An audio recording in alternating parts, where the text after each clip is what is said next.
Setiap market itu beda-beda, karakteristiknya beda, preferensinya beda, pergerakannya beda. Bagi yang mau dari crypto ke forex, cari satu marketnya dulu.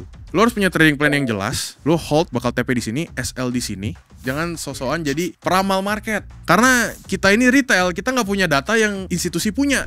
Guys, balik lagi di podcast MFX bersama saya Albert, dan hari ini ditemani oleh tamu yang sangat spesial. Ada Rian Adi Pradana. Halo Rian. Halo guys. Nah, mungkin buat teman-teman yang belum kenal, Rian ini merupakan trader kripto sekaligus konten kreator kripto juga, sering banget share-share di sosial medianya soal kripto lah ya. Betul, crypto and forex lah kurang lebih. Crypto and forex. Dan mungkin bisa dari Rian sendiri, buat teman-teman MFX kan pasti banyak yang belum kenal juga. Oke. Rian ini sebenarnya siapa sih Rian ini? Bukan siapa-siapa lah sebenarnya. Nah, jadi sebenarnya gua itu start mulai trading itu nggak terlalu lama sih, mulai dari 2022 lah. Oke. Ya. Awalnya tuh gue dari saham. Ya, gue Pertamanya dari saham. Gue dari saham ya, dari SMA sebenarnya gue udah mulai penasaran sama saham ya. Dari 2018, 2019 lah kurang lebih. Nah, lalu ketemu Covid. Nah, pas Covid barulah gue mulai mengulik apa sih saham dan apa sih trading, apa investing. Lalu setelah dari Covid gue mulai ngelirik yang namanya kripto. Ya, pas banget tuh kan pas lagi bulan ya.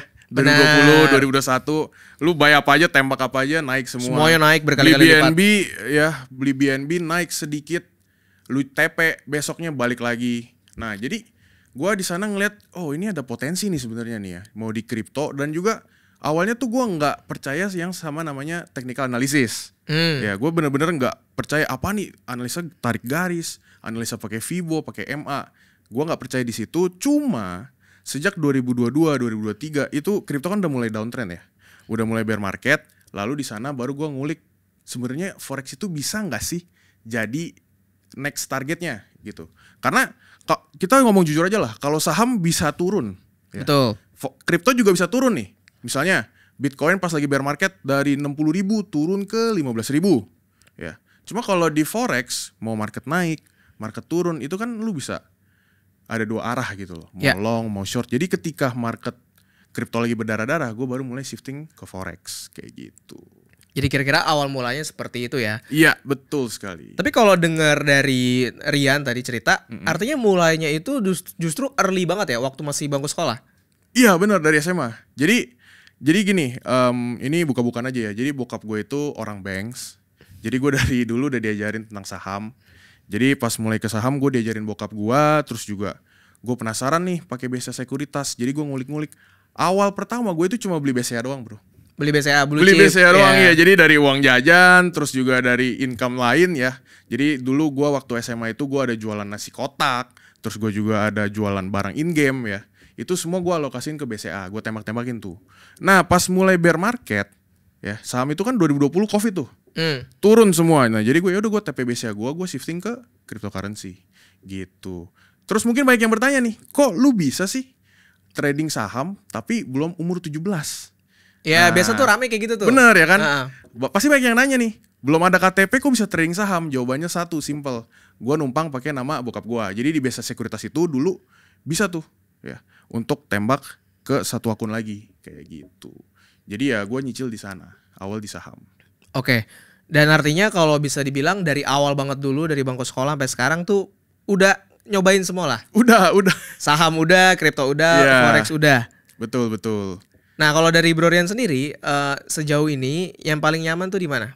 Gue paling nyaman sebenarnya sih untuk sekarang ya, untuk sekarang itu di forex. Di forex. Kenapa? Karena kalau kita jujur-jujuran ya, fee di forex itu menurut gue jauh paling minim dibandingkan sama aset instrumen lain. Kayak misalnya kita ngomongin kripto ya.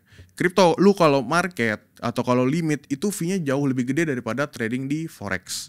Dan juga di forex itu kalau misalkan lu penasaran, ada yang namanya mata uang terus juga bisa ke gold, bisa ke oil. Jadi banyak banget aset instrumen yang bisa lu tradingin. Kalau di kripto kan, oh ya Bitcoin turun nih, ya udah altcoin kurang lebih turun juga gitu kan biasanya. Nah sedangkan kalau di forex mau USD turun, ada pair lain misalnya GBP JPY, itu kan nggak berhubungan. Jadi marketnya lebih stabil lah, kita bisa bilang seperti itu. Oke, dan sebenarnya kan kalau dari awal banget dari saham ke kripto ke forex semua karakteristiknya beda-beda. Beda, jauh beda banget. Boleh ceritain nggak pengalaman dari mungkin kalau saham kan awalnya kenal dari orang tua gitu ya. Betul. Awareness-nya udah ada terlebih dahulu. Iya, iya, betul. Cuma bahkan buat ukuran kayak 4 tahun lalu gitu ya, kripto aja buat di Indonesia itu masih cukup baru. Ya. Dan kenapa akhirnya nyoba dan berani dan gimana pengalamannya? Oke, pertama kali gua nyoba kripto itu sebenarnya karena gue bikin komunitas. Oke. Ada teman gue namanya Dennis gitu ya. Jadi kita tuh nyari setelah saham ada apa nih yang naik nih. Nah di sana itu lagi banyak yang bahas Bitcoin halving lah. Terus newsnya juga mulai gede di mana-mana. Dan juga sejujurnya kita ngikutin konten kreator lain nih. Konten kreator saham ada beberapa yang pindah ke kripto. Ya. Gitu. Nah karena kita ngelihat oh yang gede-gede aja udah pindah ke kripto, kita ngapain jalan sendiri gitu loh. Kita ikut with the flow aja. Jadi ketika saham udah bear market, kita pindah ke kripto. Pertamanya juga nggak ngerti apa-apa sih. Nggak ngerti apa-apa. Pertama, gimana nih cara transfer ke wallet lain, gimana nih cara nge-staking dan lain-lain lah. Ya teori-teori kripto itu bener-bener belajar dari awal. Jadi ya, kan dulu masih belum ada konten kreator kripto yang lumayan banyak gitu ya. Jadi kita belajar sendiri, kita belajar dari YouTube. Dan juga kita mulai shifting ke exchange yang emang udah ada di saat itu gitu. Jadi untuk perubahannya sih menurut gua cukup oke ya. Jadi dari saham kan kita TP saham nih sebelum COVID menyerang kemarin. Kita TP saham, baru kita pindah ke cryptocurrency dengan aset yang istilahnya udah lagi cuan dari saham lah. Kurang lebih seperti itu. Dan akhirnya masuk ke kriptonya tuh seperti itu. Betul. Nah di awal-awal apakah langsung profit? Pasti kan nggak dulu tuh. Enggak. Gimana tuh jatuh bangunnya di kripto gimana? Sebenarnya dulu gue juga apply teori saham di kripto dan sebenarnya itu nggak boleh. Oke, apa ya. yang tidak boleh dari saham Ya. diaplikasikan ke kripto? Nah misalnya di saham lu analisa kita misalnya analisa pakai fair value. Ya kita di saham kita ngeliat oh ini target price-nya di berapa, kita analisa pakai fundamental. Tapi di cryptocurrency itu menurut gue fundamentalnya itu agak susah buat analisanya. Jadi gue dulu ada pegang token ya namanya HBAR. Dulu gue apply banget nih. Apply teori saham di token ini. Udah naik kali 4, kali 5 nggak gue take profit. Jadi kalau dulu di saham kan gue belajarnya awal dari BCA gitu ya. Dari BCA ya udah gue diemin aja pas lagi ada market crash baru gue take profit. Sedangkan kan ini di kripto ini kan lagi naik semua ya. Gue nggak tahu kapan market crashnya. Nah ketika market crashnya datang gue bingung. Waduh gue TP apa gue hold aja gitu. Karena gue menggunakan teori di saham ya dan gue belum terlalu banyak trading di belum banyak trading di kripto. Ya udah jadi gue hold terus aja. Jadi HBAR dulu gue pernah beli dari harga Rp1.000, Rp1.200. Harganya naik sampai Rp8.000 nih. Gue diemin sampai minus lagi. Turun ke 400 perak. Jadi ya itu salah satu penyakit yang gak boleh dipakai ya. Kalau misalkan lu lagi trading di cryptocurrency tanpa ada target price gitu. Oke, artinya konsep-konsep yang holding terlalu lama Betul. di saham itu yang begitu diaplikasikan ke kripto ternyata butuh penyesuaian. Butuh penyesuaian. Kecuali kalau kalian pegangnya Bitcoin ya. Kalau lu hold Bitcoin kan gak masalah. Betul. Mau turun seberapa pun ya mungkin rebound naik lagi. Tapi kalau misalkan kita ngomongin altcoin, kita ngomongin token, itu chance untuk reboundnya, untuk naik ke all time high-nya itu cukup susah dibandingkan dengan si Bitcoinnya sendiri. Jadi ya untuk tiap token misalnya token market cap gede ya lu targetin lah misalkan kali 2 take profit. Sisanya let the profit run. Untuk token meme coin gitu ya. Misalnya udah kali berapa lu take profit baru let the profit run gitu. Nggak bisa kayak di saham. Gitu. Nah, udah nyobain saham, abis itu nyobain kripto, nyobain forex beda lagi tuh. Beda lagi. Awalnya juga kan gue basisnya dari saham ya. Ya. Kita kan kalau 10 lot, oh gampang lah. Yaudah misalnya kita pencet 10 lot nih. Paling cuma, let's say harga sahamnya 2.000 gitu ya. Kita beli 10 lot berapa sih? Paling 2 juta gitu kan. Nah sedangkan kalau misalkan di forex, lu pencet 10 lotnya itu juga beda gitu kan. Beda. Apalagi awal-awal baru deposit, terus mau trading. Pertama gue inget banget nih ya. Jadi gue diajak teman gue untuk cobain forex. Dan di sana gue trade oil. Trade oil gue cuma buka 0,1 lot. Ya. Cuma itu MC dalam kurang lebih 10 menit lah. 10 menit MC. Iya, karena kan gue nggak tahu ya, gue nggak tahu sizing lotnya gimana, apalagi kalau lu di gold sizingnya satu lot itu gede banget, ya kan. Jadi di forex itu perlu adjustment yang lebih lagi. Apalagi kalau lu pakai MetaTrader 5, pakai MetaTrader 4 itu kan semuanya beda tuh. Ya, mau dari cara eksekusinya, apalagi di MT4 lu harus ngitungin pipsnya berapa, kan beda sama MT5. Kalau MT5 kan tinggal tarik-tarik. Kalau MT4 itu kan jauh lebih istilahnya lebih sulit lah untuk ngitung pipsnya gitu. Oke, artinya kalau dari Rian sendiri, Ya. cara analisisnya itu fokusnya lebih kemana sih? Karena kalau kita lihat nih ya, konten-kontennya Rian tuh banyak banget yang ngebahas lebih ke fundamental. Iya betul. Nah, tapi sebenarnya gimana secara pribadi Rian melakukan analisis? Oke, gue sendiri ya. Ini kan ada 3 market nih. Ada saham, Betul. ada kripto, ada forex. Sebenarnya analisanya approach-nya masih beda-beda sih. Kalau di kripto ya kita ngeliat dulu tokenomics-nya gimana, kita juga ngeliat juga market cap-nya seperti apa, tim di balik proyeknya seperti apa, dan juga ini proyek kedepannya seperti apa. Jadi roadmap-nya itu kelihatan semua kalau di kripto. Kita analisanya itu by istilahnya kita by fundamental juga lah. Kalau di saham itu juga kita kan ngeliat laporan keuangan nih. Tapi kalau di forex biasanya itu gue by makroekonomi. Ya, jadi kalau misalkan di forex gue lihat dulu makronya seperti apa, arah besarnya kemana, baru gue analisa secara technical analysis. Jadi sebenarnya masih ada campuran antara fundamental sama betul. teknikalnya juga ya. Iya. Ada nggak sih kayak analisis yang udah lu lakuin mungkin di fundamental yang kayaknya waktu itu banyak orang yang belum melihat ke sana dan lu udah ngelihat duluan dan akhirnya lu bangga dan inget sampai sekarang? Ada. Boleh diceritain dong? Di saham ada, di kripto juga ada. Nah, yang pertama ini di saham ini ada namanya Wismilak, WIM ya. Itu stok rokok ya, saham rokok. Nah, cuma waktu itu harga WIM itu masih jauh di bawah 1.000. Sempat naik ke 2.000, itu gua tembak di grup gua sendiri. Jadi, gua analisa by fundamental ya. Gua analisa EV EBITDA, terus juga gua analisa pakai discounted cash flow dan lain-lain. Nah, setelah gua tembak ke grup, itu harganya hit nyampe sana. Gitu. Walaupun di saat itu orang nggak ada yang ngebahas nih si WIM ini seperti itu. Jadi menurut gue untuk fundamental di saham itu masih proven, dan kalau di kripto ya itu tadi token HBAR tadi. Jadi gue analisa di balik HBAR ini ada siapa sih, foundernya seperti apa, roadmapnya seperti apa, projectnya seperti apa. Nah setelah gue udah tahu semuanya dan gue lihat wah ini orang kerjasama bareng Hyundai, bareng Kia, bareng istilahnya bareng perusahaan-perusahaan gede yang ada di traditional finance. Jadi di sana gue udah tahu nih HBAR ini sebenarnya bakal jadi gede gitu. Tapi yang terjadi adalah pertama ketarik dulu kan. Jadi udah naik jauh, gue nggak take profit, ketarik jauh. Tapi gue masih percaya sama project ini. Jadi waktu bear market kemarin di 2023, 2022 itu harganya kurang lebih di 400 perak, 600 perak. Gue tembak lagi lebih gede di sana. Harga sekarang per 2025 terakhir yang paling tinggi itu ada di 5.000, 6.000. Jadi kali 12, kali 13. Untuk orang-orang kemarin yang ikutin gua ya, gua kan bikin konten nih. Gua bikin konten di Instagram, gua juga bikin analisa di Telegram gua sendiri. Itu udah pada hit take profit. Udah pada hit TP di sana.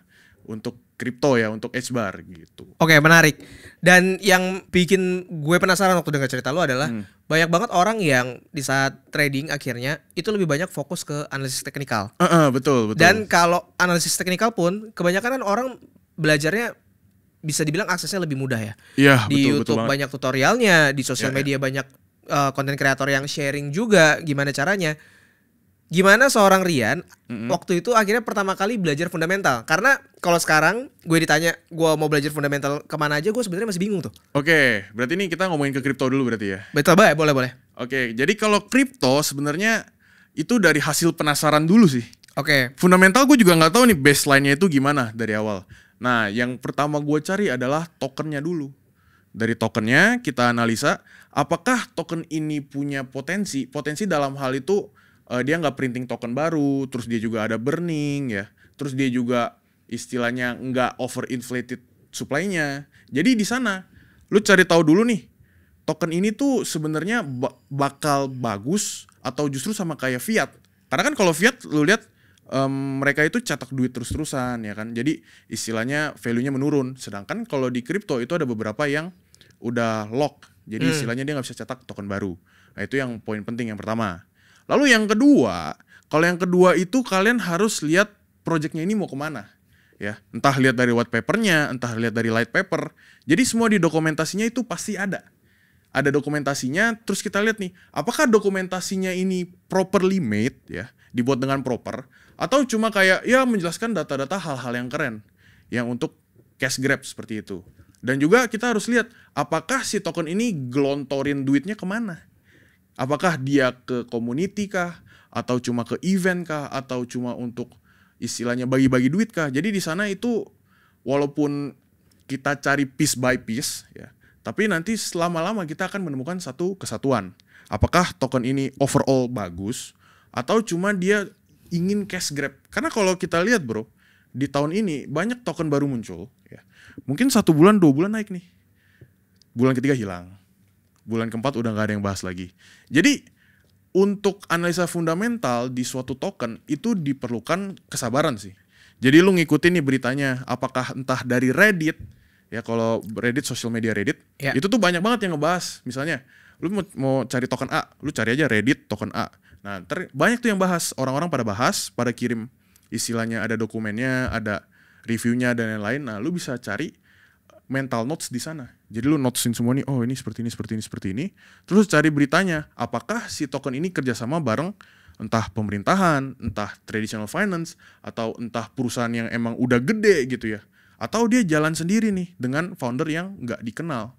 Nah kalau misalkan foundernya pun nutup nama mereka, kayak misalnya ada founder ABC nih, namanya disensor, fotonya pakai foto AI gitu ya. Nah itu kalau seperti itu gue jujur agak takut sebenarnya. Ya. Jadi yang paling penting adalah kita harus lihat apakah foundernya ini legit. Legit dalam arti ya dia udah punya history di kripto, dia ngerti sama teknologinya, dia juga udah pernah bikin perusahaan yang sejenis, baru kita bisa lihat token itu bagus gitu.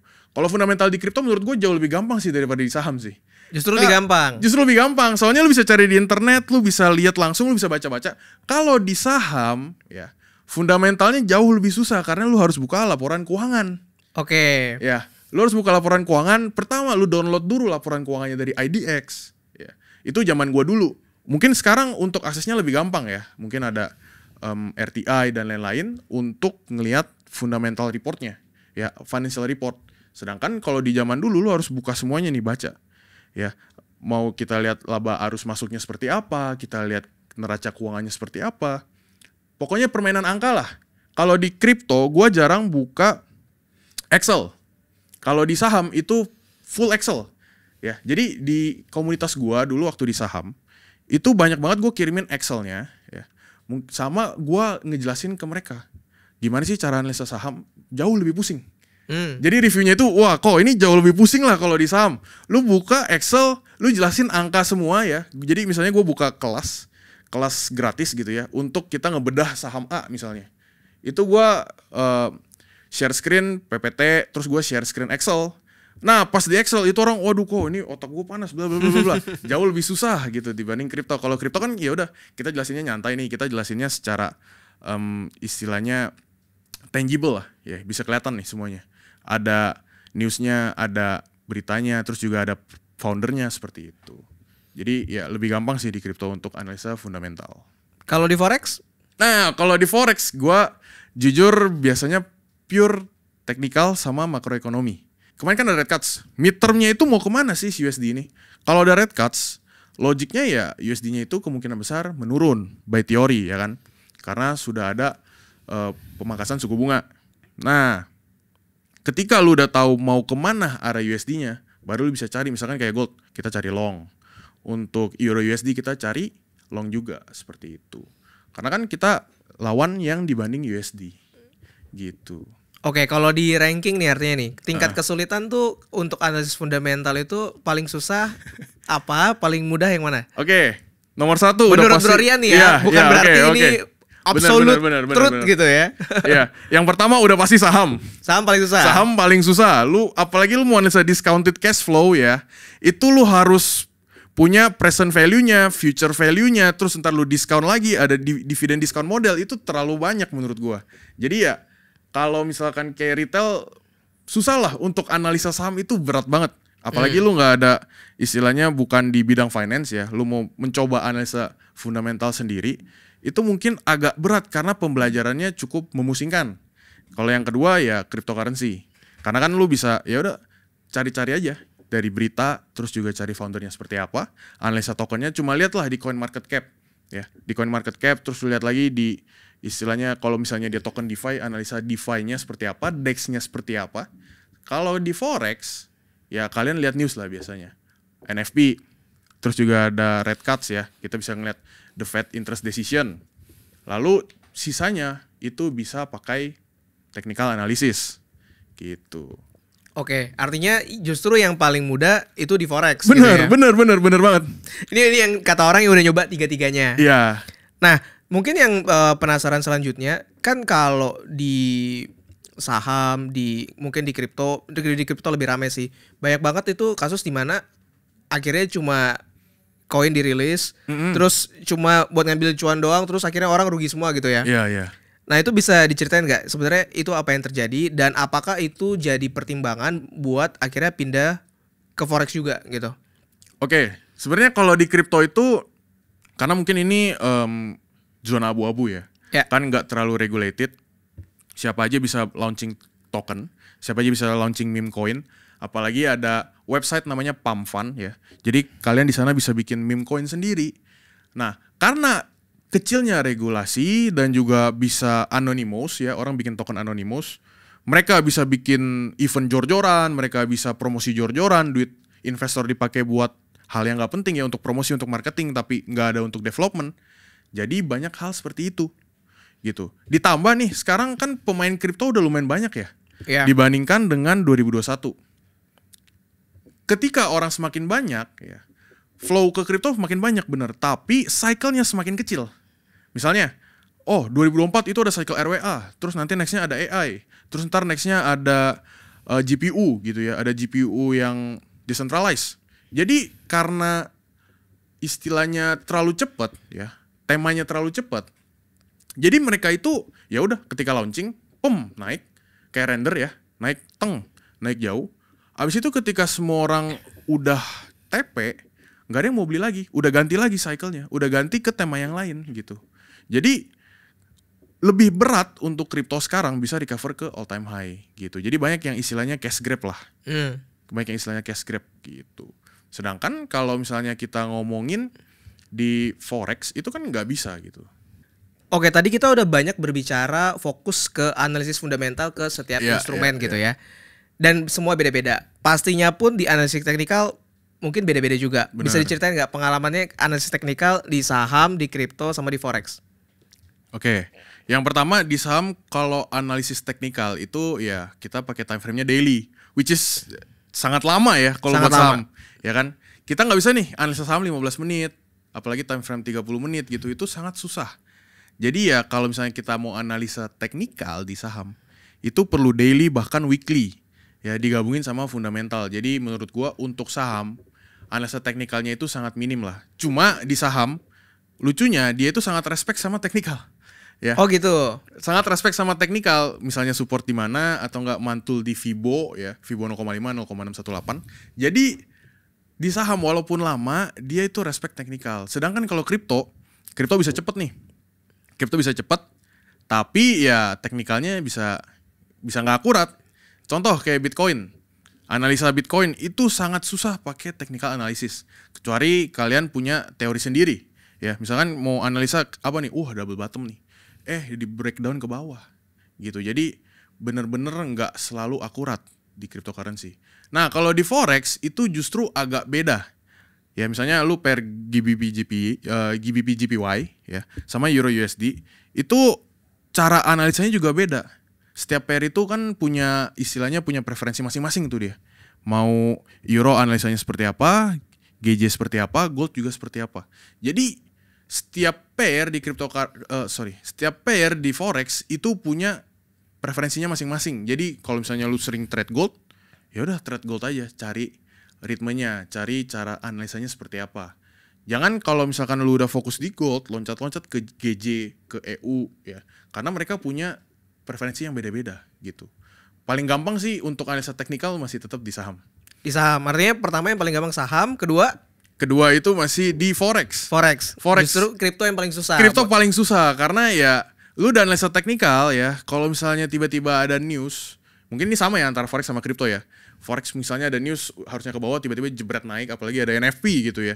Nah tapi kalau di kripto itu bisa tiba-tiba ya Bitcoin lu mau analisa ke atas, bisa tiba tarik ke bawah semenit ya, habis itu balik lagi ke atas. Jadi menurut gua kripto itu week kematiannya lebih banyak. Buat SL-SLin orang itu lebih banyak dibanding sama forex. Kalau forex kayak let's say kita ngomongin EU lah.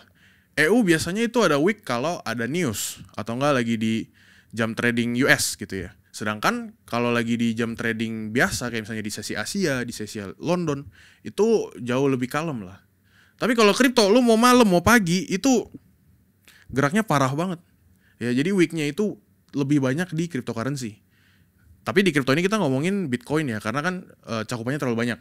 Ya, banyak altcoin dan lain-lain. Kalau kita fokusin ke Bitcoin aja sebagai as a crypto, itu ya weeknya jauh lebih banyak daripada pair forex major lah. Seperti itu. Oke, kita udah bahas nih ya tadi analisis fundamentalnya, analisis teknikalnya juga. Iya. Mungkin pertanyaan berikutnya, buat ketiga instrumen ini, mana yang paling mudah dalam mengontrol emosi? Mungkin kalau aku assume, mungkin saham ya, karena holdingnya paling lama gitu ya. Betul. Nah, kalau kripto sama forex nih gimana nih? Nah, kalau kripto sama forex untuk emotion ya, itu gue lebih enak di forex. Oke. Karena di forex geraknya pelan, ya. Mungkin pelan ya udah. Kayak misalkan, let's say kita ngomongin mata uang lah, GJ atau EU ya. Itu menurut gue ya, ini menurut gue itu jauh lebih pelan dibandingkan cryptocurrency. Sedangkan kalau kripto, Bitcoin udah jebret ke bawah, terus dia naik lagi, gimana gak emosi? Ya kan?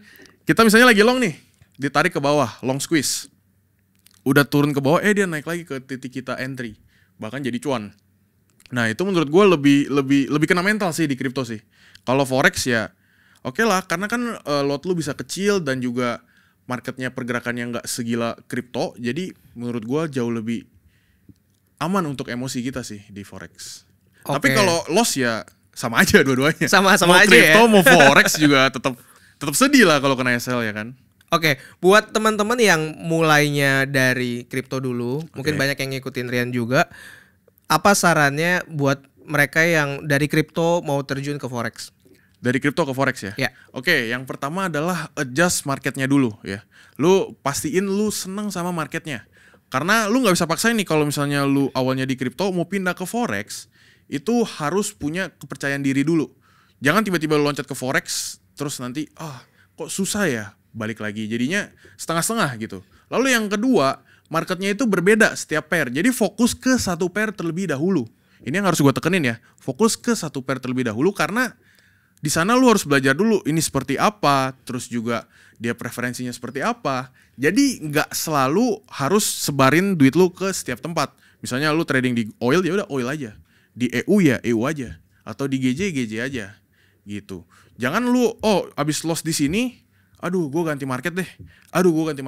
Itu namanya nggak belajar. Karena kan kalau misalnya kita trading itu kan kita punya trading journal, istilahnya kita punya trading journal gitu ya.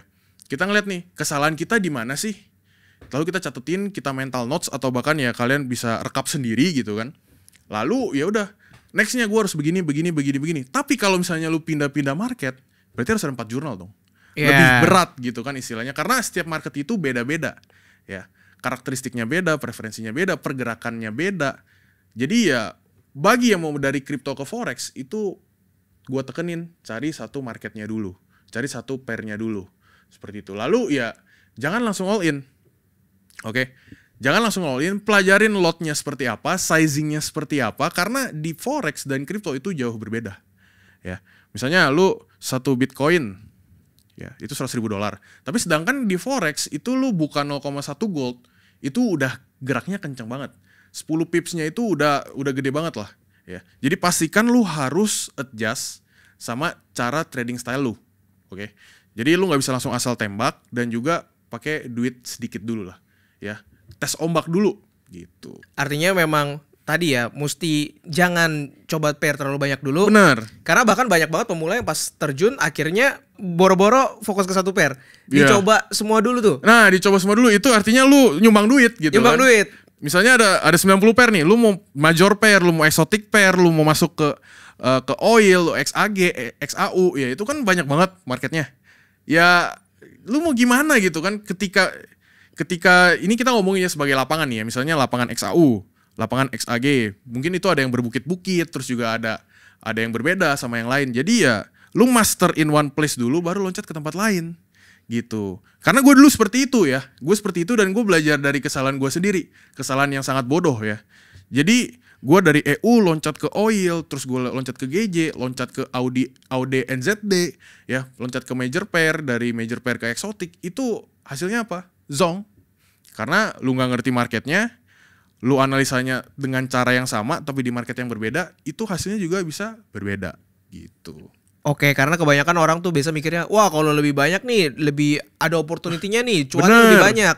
Tapi pada prakteknya ya jadi kagak belajar juga. Iya, betul Dan banget. itu yang bahaya buat mereka yang baru masuk dan terjun gitu ya. Iya. Nah, kalau trading style-nya dari Rian sendiri, itu trading style Rian itu seperti apa sih? Oke, kalau gue sendiri sekarang ya, sekarang itu gue masih intraday. Intraday paling ya gue trading open pagi, tutup malam, atau enggak mungkin kalau misalnya gue lihat oh masih bagus nih, bisa mungkin besoknya atau enggak lusanya, seperti itu.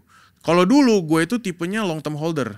Dulu long term. Dulu long term holder karena kan anak saham ya, awalnya dari saham, hold terus, tapi yang terjadi adalah ketika lu hold di forex itu menurut gue sangat tidak bisa. Kecuali lu punya trading plan yang jelas. Kalau di saham kan dulu analisa fundamental, kita tahu nih target price-nya ke berapa. By fair value. Ya, by fair value kita udah analisa, oh, nyampe ke segini baru kita take profit. Gitu. Di crypto dan forex itu nggak bisa seperti itu. Lo harus punya trading plan yang jelas, ya. Lo hold bakal TP di sini, SL di sini. That's it gitu. Kalau misalnya dia makin naik gimana? Ya udah kelar. Karena kan dari awal emang target lu tuh misalnya EU ya, misalnya 1,18 gitu. Nah, ya udah kalau target lu ke sana ya udah hit sana, jangan menyesal. Karena gue lihat banyak temen gue dan juga orang-orang lain tuh kayak gini nih. Aduh, gue TP-nya kecepetan. Aduh, gue malah cut loss gitu kan. Sedangkan belum kena SL mereka gitu. Jadi banyak banget kesalahan kalau misalkan belum nyentuh TPSL. Jadi kalau udah trading ya udah set and forget gitu. Entah kena TP atau enggak kena SL, jangan diutak-atik. Karena ketika lu utak-atik, ketika lu sering buka MT lu sering buka aplikasi trading lu ya, bisa jadi lu kena mental di sana. Kayak misalnya setiap 5 menit lu buka. Jadi ketika lu udah set SL dan TP ya ikutin seperti itu. Ya, makanya buat kita jadi punya confidence, nggak kena mental, ngeliatin terus yang paling harus dimulai ya belajar dengan matang dulu. Iya, Pelajari betul, dulu betul. analisanya. Kalau udah yakin sama analisanya, yakin deh pasti kan nggak mungkin dong bakal ngecekin terus-terusan. Iya bener. Karena itu menurut gue penyakit sih. Iya. Ya. Jadi lu udah set SL, udah set TP, ya udah nggak usah diapa-apain. Mungkin kebanyakan orang kayak gini nih, udah mau kena SL nih, waduh kok merah banget nih posisi gue. Aduh takut apa ntar kena SL ya? Apa gue close sekarang ya? Nah itu kan jadi banyak pertanyaan tuh. Ya. Banyak pertanyaan, jadinya kita ngapain?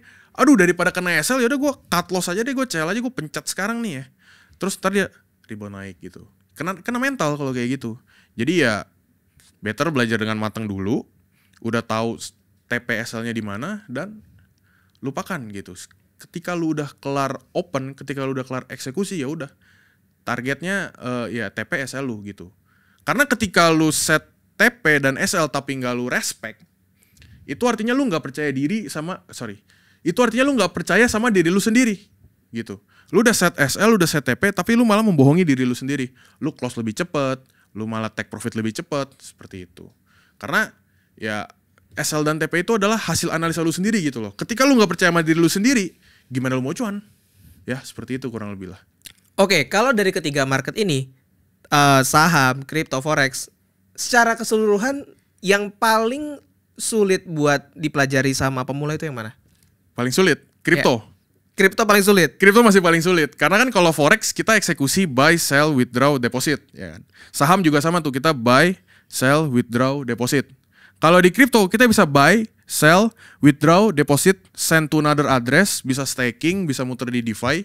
Jadi banyak banget yang bisa kita lakuin di dalam cryptocurrency. Ada yang namanya launch pool, launchpad, terus juga kita bisa staking, bisa juga kita restaking namanya. Itu banyak banget hal-hal dunia Web3 di dalam cryptocurrency yang susah untuk di-grasp awal-awal. Susah banget untuk dipahamin. Jadi kalau secara tingkat kesulitan menurut gua kripto masih paling sulit. Tapi yieldnya masih cukup besar lah.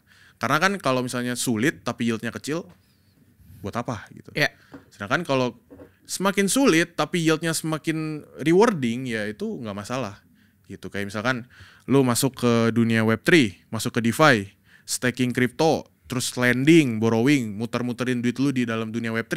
Itu yieldnya jauh lebih banyak dibandingkan kita kalau ngomongin saham gitu ya. Tapi ini tergantung juga ya teman-teman, apakah kalian trading sahamnya saham gorengan atau saham blue chip seperti itu.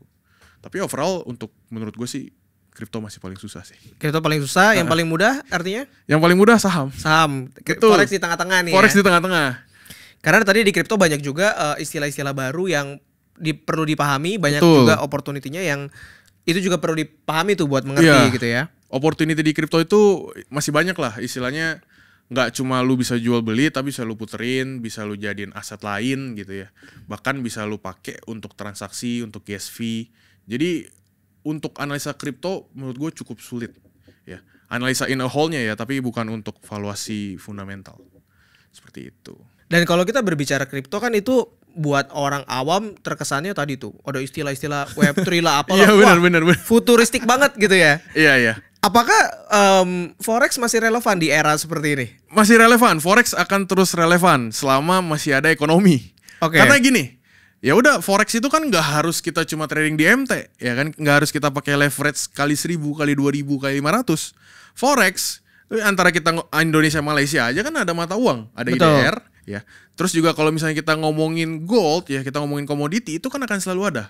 Mau kita ngomongin oil, kita ngomongin gold, terus kita ngomongin exotic pair, itu tetap relevan, ya.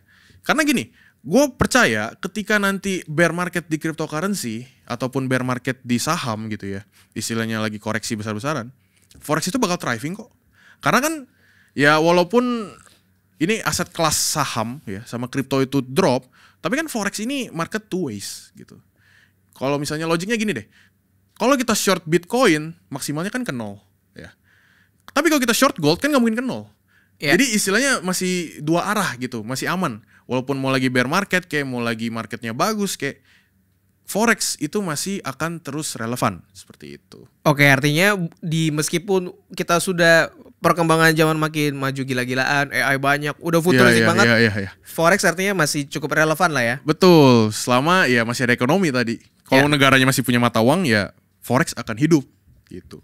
Karena kan kalau kita ngomongin perputaran uang yang paling besar itu di Forex. Ya, mau kita ngomongin kripto aja kan BTC USD. USD itu kan mata uang gitu kan. Betul. Ya. Jadi mau dimanapun mata uang itu akan tetap ada, Forex itu akan terus ada gitu. Apakah cryptocurrency kedepannya akan fully menggantikan mata uang atau enggak menurutmu? Oh iya, oke. Ini mungkin dulu gue pernah berpikir secara idealis gitu ya. Wah, ini mata uang nih sampah nih. Ini pemerintah bakal cetak uang terus-terusan. Mending kita pakai Bitcoin aja. Mending kita pakai apa? Bla bla bla. Menurut gue tetap nggak bisa ya. Karena Bitcoin ya, kita ngomongin cryptocurrency itu kan terlalu banyak. Jadi kita ambil Bitcoinnya lah, mother of coinnya.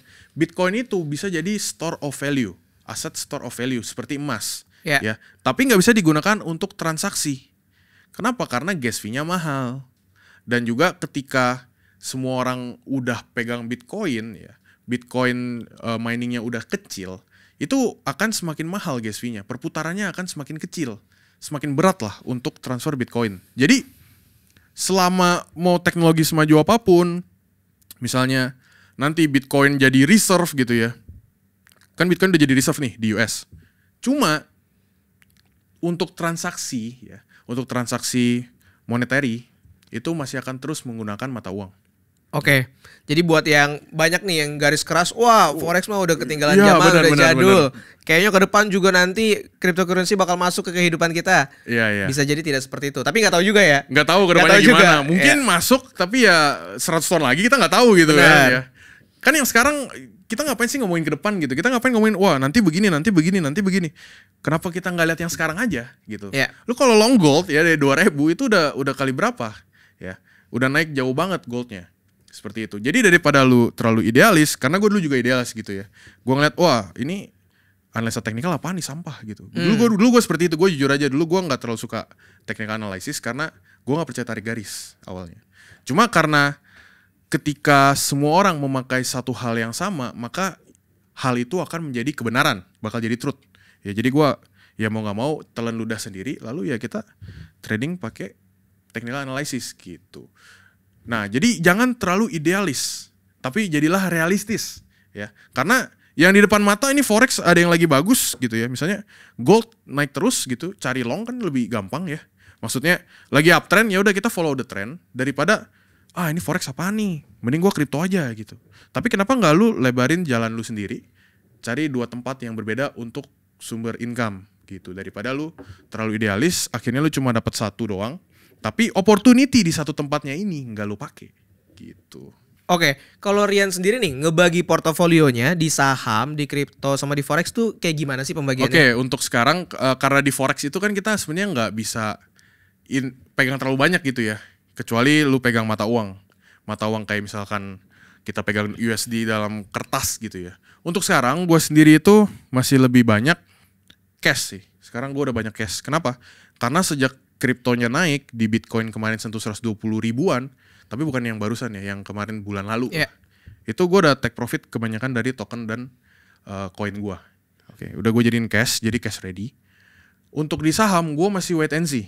Ya, jadi gue bakal tembak banyakan di saham ketika memang sudah benar-benar mulai stabil ya. Karena kan sekarang menurut gue ekonomi di Indonesia itu masih belum terlalu stabil. Walaupun kita ngelihat sahamnya ini udah mulai naik, IHSG kita udah 8.000. Tapi IDR kita masih nggak stabil. Bisa nih tiba-tiba 16.800. Terus tadi pagi gue cek 16.400. Jadi menurut gue belum terlalu stabil gitu. Dan ketika udah ada momen yang pas, gue bakal tembak lagi ke saham. Untuk forex gue sendiri pegang komoditi. Gue pegang gold asli ya, gold bar. Dan juga untuk saldo di MetaTrader gue tuh nggak terlalu banyak. Jadi gue tipenya itu trader yang misalnya gue deposit 25 juta. Kalau misalnya MC ataupun cuan, gue langsung withdraw, baru ntar gue tembak lagi, gitu. Jadi gue nggak simpan uang di dalam MetaTrader, gue nggak simpan uang di dalam aplikasi trading untuk forex seperti itu. Ya, jadi ketika gue trade udah kelar, gue withdraw semua, baru gue masukin lagi, atau ketika udah MC, baru gue tembak lagi seperti itu. Nggak ada dana mengendap di dalam MetaTrader, gitu. Oke, artinya masing-masing sudah punya porsinya sendiri-sendiri, sudah punya strategi dan taktiknya buat kapan betul. Ke saham, kapan ke kripto, kapan ke forex. Betul. Jadi semuanya saling komplement lah antara satu sama lain ya. Tapi for now ya masih cash ready sih, masih hold cash. Kenapa sekarang lagi cash ready? Karena kriptonya kan udah hit target sebenarnya. Okay. Bitcoin itu kan udah hit target. Jadi karena dari 2022 gue targetin Bitcoin itu kurang lebih 120.000. Ketika dia hit 120.000, gue take profit semua. Dan juga kan altcoin ini sebenarnya lagi nggak jelas juga gitu ya. Tadi kita ngomongin juga di off cam, altcoin itu lagi nggak jelas. Ini lagi bull market apa bear market sebenarnya gitu kan? Karena udah agak patah nih dari tren 4 tahunan si Bitcoin. Kalau kita lihat historical datanya, harusnya sekarang itu udah kelar cycle-nya. Cuma yang terjadi sekarang adalah Bitcoinnya kita bisa lihat sendiri kemana gitu ya. Nah, karena gua nggak tahu, jadi ya udah gua hold cash dulu. Untuk saham sendiri, gua akan tembak ketika yang tadi kita bahas, ekonomi udah mulai membaik dan juga berita-berita dari Kemenkeu kita udah mulai oke gitu ya. Karena kan sekarang banyak istilahnya banyak kasus lah. Seperti yang kemarin kita ngomongin Shell gitu. Shell lagi bermasalah, terus juga oil SPBU private itu lagi bermasalah semua. Jadi gue masih belum ke saham. Jadi for now gue trading kecil-kecilan. Trading kecil-kecilan di mana? Di forex ya. Cara tradingnya juga tadi sama, tembak 25, kalau misalkan MC kita baru tembak lagi, atau kalau udah profit berapapun kita withdraw sisain modal, seperti itu. Nah, untuk kripto juga gue sekarang trading doang lah. Misalnya ada koin kayak kemarin Aster gitu ya. Aster ya udah kita tembak. Udah cuan ya udah kita moonback.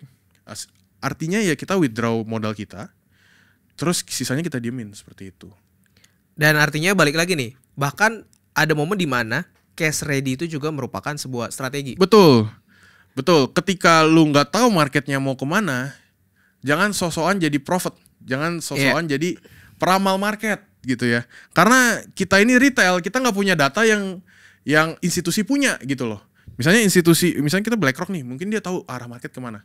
Tapi kita sebagai retail di depan mata kita yang kita lihat lagi nggak jelas gitu ya. Ya udah cash ready pun nggak masalah. Mau orang bilang lu ngapain lu jualan semuanya, lu ngapain bla bla bla bla bla. Loh, kalau gua udah cuan ya why not gitu kan. Iya, dan kita simpen cash gitu. Kebanyakan tuh kesalahannya ya cashnya langsung dibagi ke sana sini, bagi sana sini.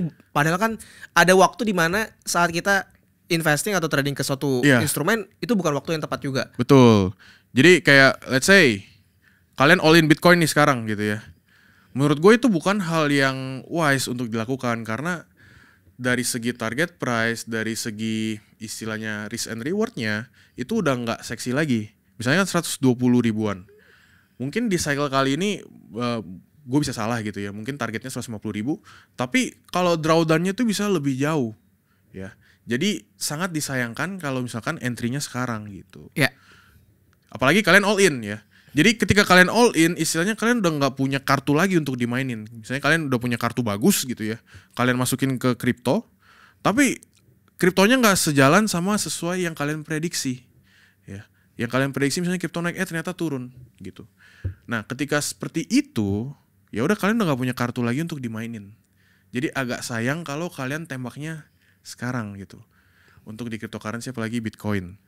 Karena gue udah belajar sendiri, ini dari kesalahan gue ya. Gue udah tembak banyak, gue all in di satu token namanya HBAR yang tadi gue bahas. Dari 1.000, 2.000, 3.000 itu gue dulu beli di Indodex ya. Jadi masih ada proofnya, gue tidak ngada-ngada gitu. 1.000, 2.000, 3.000 naik sampai 8.000. Duit gue udah beggar kali 2,5. Gue gak take profit, gue diemin sampai drawdown ke 400 perak. Ya. Ketika drawdown ke 400 perak, apakah gue goyah? Ya justru goyah ya, karena kan duitnya udah hilang gitu. Maksudnya yang harusnya tadi profit malah jadi minus. Tapi ketika gue pede sama projectnya, gue tembak duit banyakan di sana. Lalu ketika dia naik lagi ke 5.000, 6.000, yaudah gue take profit semuanya gitu. Karena gue tidak mau melakukan kesalahan yang sama. Apakah dia bisa naik ke 12.000 atau mungkin dia bisa naik lebih tinggi lagi? Ya nggak ada yang tahu, mungkin bisa. Tapi yang pasti lu udah ambil profitnya, udah realize. Daripada lu cuma jadi profit di market ya, so meramal market tapi salah gitu. Jadi better untuk lebih konservatif lah, gitu sih. Jadi itu alasan kenapa gue cash ready sekarang, karena gue takut kejadian sama seperti tahun 2022 dulu, gitu. Gue takut kehilangan uang yang harusnya ada profit nih, seperti itu. Ya artinya bisa dibilang Rian setuju dong kalau ada istilah yang bilang lebih baik nggak dapat duit daripada hilang duit. Betul. Oke. Gue setuju banget. Thank you banget nih Rian udah datang ke MFX ngobrol-ngobrol, bawa perspektif yang fresh juga. Ya dari kripto, dari saham, dan mudah-mudahan ngebantu teman-teman di rumah. Semoga teman-teman dapat banyak pelajaran dari episode ini. Thank you Rian. Ya, thank you juga Bro Albert. Oke, thank you teman-teman semua, sampai jumpa di episode berikutnya. Dadah.